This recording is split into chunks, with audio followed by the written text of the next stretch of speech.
Hi friends, welcome back to my mini blog. তো অনেকদিন পর ব্লগ দিচ্ছি, জানি কিছু করার নেই। আমার শরীর ভালো না, কিছু প্রবলেম ছিল, আমার ফ্যামিলি ইস্যু ছিল, তার জন্য দিতে পারিনি। আজকের ব্লগটা একটু স্পেশাল হতে চলেছে, কারণ আমি যাচ্ছি জেঠুর বাড়ি, মা, আমি আর বাবা। তো গাড়িতে বসে গেছি, গাড়িতে বসে মা আর আমি একটু ফ্লেক্স করে নিলাম। এদিকে কুচবিহার থেকে আমরা বের হয়ে গেছি, আর তারপরে বাবা এসে একা একা বসেছে বাসে, কারণ বাবার কোনো সঙ্গী নেই, তাই ওটা দেখিয়ে দিলাম।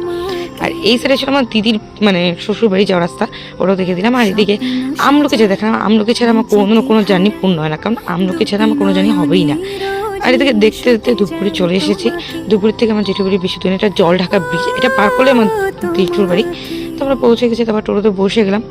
টোটোতে বসে আমরা যাচ্ছি। আর এদিকে আমি ভাবছি যে রিয়াকশনটা কী হবে, রিয়াকশনটা ক্যাপচার করতে আমার খুবই ভালো হচ্ছে। আমার বোন পুরো শখ, আমার দিদি এদিকে দুজনকে এতদিন পর দেখে হাগ করছে, মা আর বেটি দুজনকে হাগ করছে। মা আর বেটি কেন বললাম, আমার যে দিদি আছে প্রিয়াঙ্কা, ও আমার মাকে মাই রেখে মেয়েই বলতে গেলে।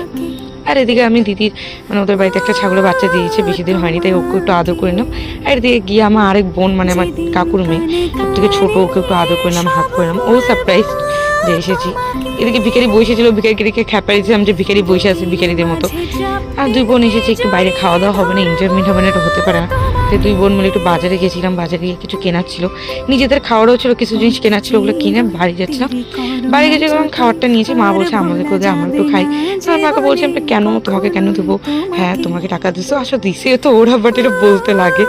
তো আমরা দুজনে মিলে খাচ্ছিলাম, তো আমি ওকে খাইয়ে দিলাম, তারপর ও আমাকে খাইয়ে দেয়, এরকমই চলছে আমাদের।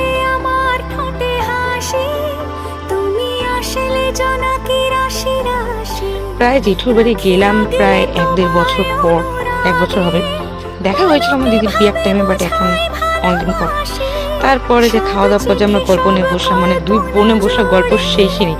তখন ফোন কেন, তখন যে আমাদের কাছে ইন্টারনেটও না থাকে না, কোনো ব্যাপার না, সব কিছুতে ওকে। বাড়ির সবাই বলছে বাপরে তোর যখন গল্প নিয়ে বসছিস, আমাদের দিকে হয়।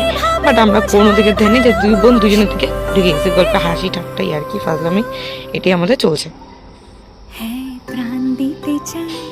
এই ওর গল্প বলছে, আমি আমার গল্প বলছি, বেশি ওই বলছে, কারণ ওর অনেক গল্প চাইতে ছিল, আমি তো মাঝে সাঝে বলতেই থাকি আমার যা যা হয়। আর এদিকে বড়রা রান্না করছিল, ওটা দেখিয়ে দিলাম। একটু পরে আমার বোন রান্না করবে, তাই আমি সহযোগিতা হয়ে ওর পাশে যাব, যে রান্না কর ভালোভাবে। দুই বোন ওই যে পাশে বসে আছে এর জন্য। এদিকে বড়রা আগুন তাপাচ্ছে আর গল্প করছে। এরপরে বাবা, জেঠু, দাদারা খেতে বসে পড়বে, তারপরে আমরা বসবো, মা, আমি, বোমা, দিদি।